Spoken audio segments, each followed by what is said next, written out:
Esports is a phenomenon that's taken the world by storm. With millions of players each year, it's quickly becoming one of the world's most popular sports, with no shortage of amazing moments. My goodness, how does he do it? You've always got to believe! Incredible! Video games have become more and more popular. Just like the NBA or NFL have professional leagues, video games have competitive leagues of their own. That brings us back to what is esports. I have no idea what esports is, but I know what an e-bike is. I believe esports is the step down from pro level of competing in video games. I know about it being at a collegiate level. That's because of Winthrop. Love talking about esports. Competitive gaming, it's hard for somebody from my generation and older generations to fully appreciate it. I'm from the Atari generation back in the 70s and 80s, but it is a global industry right now. And I was reading a report just the other day that they're projecting revenue next year, global revenue from esports to be $1.8 billion. We have a board of trustees that are a bit more in the demographic side, older than us, of which you're gonna do what? Have video games here? And we're gonna do what? You know, and I know growing up, our parents always told us, get off that video games, you're not gonna make anything yourself. And now we get kids here that are winning, national championships and playing professionally across the world and making more money than, their parents have probably made in that way. To better understand competitive gaming, we have to look back to where it began. In 1975, Pong was the first successful video game for home entertainment. This home release inspired a whole lot of competition, with the Atari 2600 being the most popular. The Atari proved that you didn't have to go to the arcade to play your favorite games. 3D graphics changed the landscape of gaming forever, allowing depth that wasn't possible previously. Connection to the internet meant you didn't just have to play alongside your buddy on the couch, but anyone with an internet connection, even someone across the globe. And with the rise of platforms like Twitch, allowing you to freely watch esports content, this made it easier for anyone to watch competitive video games. But how exactly does esports give us emotions that are so similar to live sports? Of all the video games played competitively today, Rocket League is more like traditional sports than any other video game. The easiest comparison is the game of soccer, but with one big difference: flying cars. Oh my. Oh! Hey! Yes, look around, Justin! Get across! Oh! Call him Mr. Physics! He best reality to his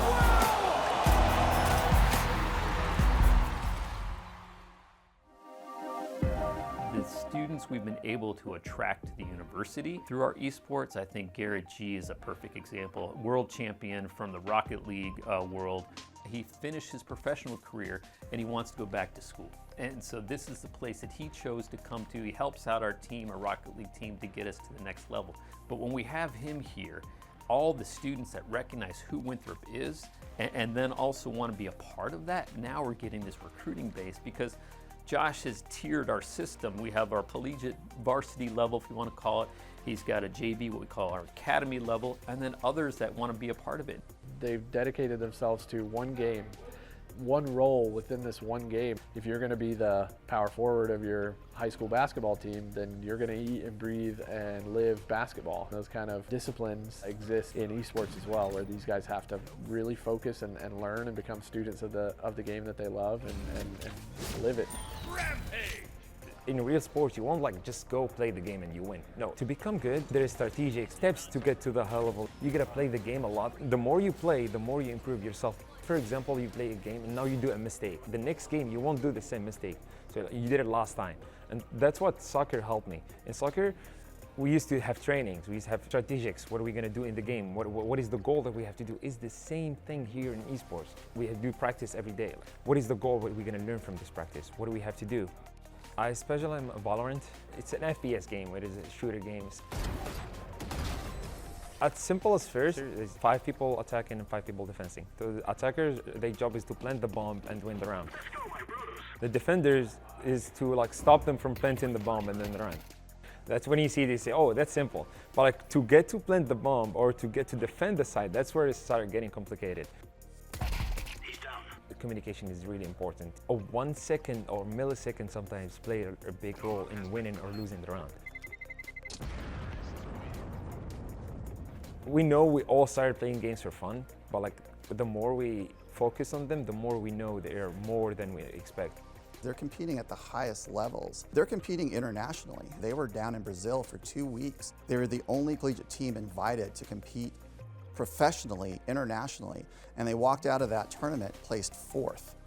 Pro teams were there, 1 collegiate team, and we placed 4th.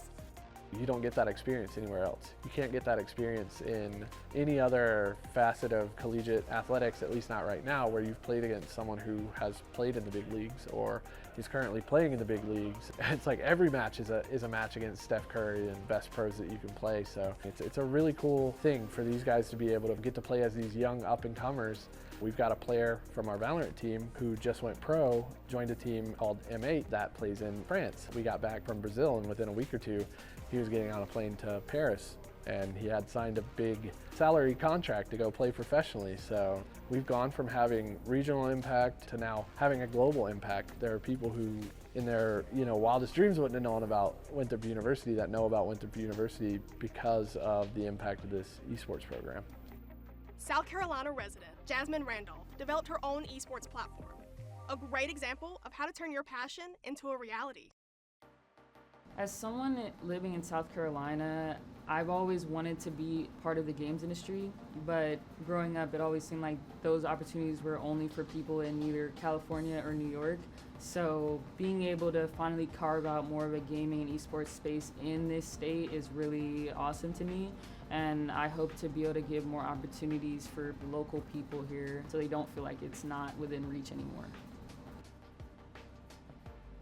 Back in 2020 when COVID started, I personally started creating content and streaming on Twitch. Within about a year, I was growing at a pace that I completely did not expect, and it literally came out of nowhere. Like, I had no real original intentions of trying to be like a trendsetter or even really an entrepreneur at the time, but the more and more I got into it, the more I realized this is actually a need that we can fulfill in this industry.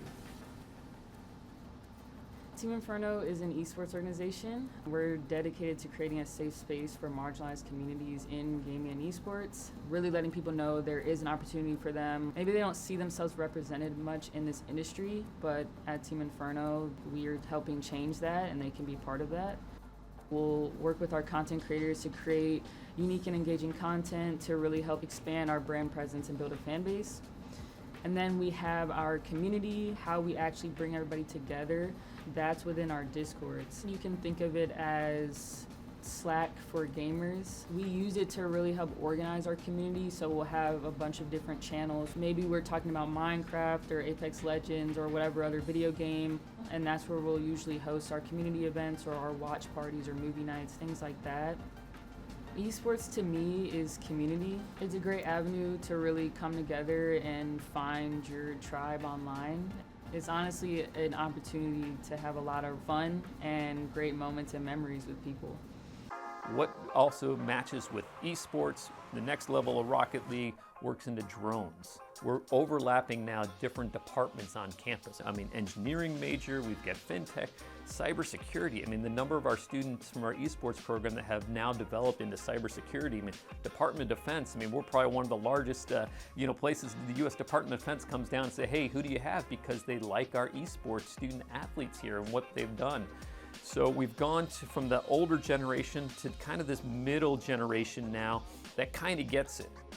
For any parents who have children that are interested in esports and gaming, I would definitely encourage you to support them in those endeavors, similar to how you would with, say, they're interested in an instrument or a traditional sport. This is also something that they can really make something out of themselves with. Anybody, all walks of life, if you're somebody who's passionate, talented, you can compete in esports. And it just takes drive, discipline, passion, all the things that it would take to compete in those regular sports as well. We've got players who have come from backgrounds where college wouldn't have been a thing that they had access to if it wasn't for esports. This is an opportunity for them to find direction in life. It's been a great journey to get us where we are. You know, we've got a guy on the esports program, he was a football player and he had a career-ending injury. And here's somebody that he doesn't have any place to go, and he's become one of the best Valorant players in the world. Esports is opportunity for students that may not have that athletic inclination, but gives them an opportunity to be part of something bigger than themselves.